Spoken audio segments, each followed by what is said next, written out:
C'est un monotype qui fait 8 mètres de long par 1,60 m et qui a été spécialement construit pour ce genre de traversée océanique. C'est un bateau, il y a eu 31 de construit de par le monde et donc il est d'une robustesse incroyable. C'est plus solide qu'un voilier de série. Il est insubmersible et normalement auto-redressable. Je dis bien normalement, il faut quand même l'aider un petit peu. 3 parties en fait.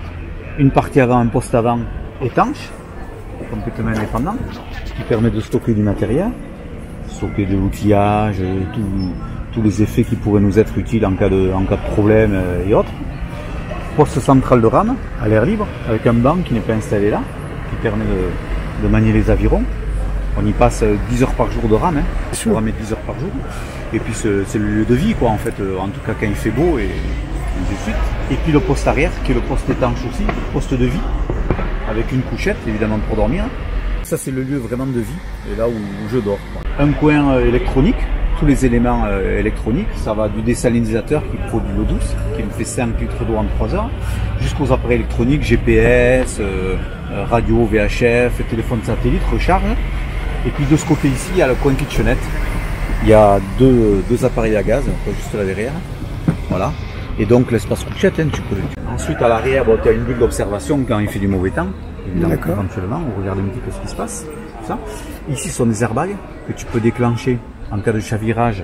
Le fait de gonfler cet airbag va te permettre d'augmenter ta gîte et t'aider à remettre ce bateau en place. Donc il se commande depuis l'intérieur, il faut gonfler manuellement. Hein. C'est un airbag qui prend ce volume-là en fait. Hein.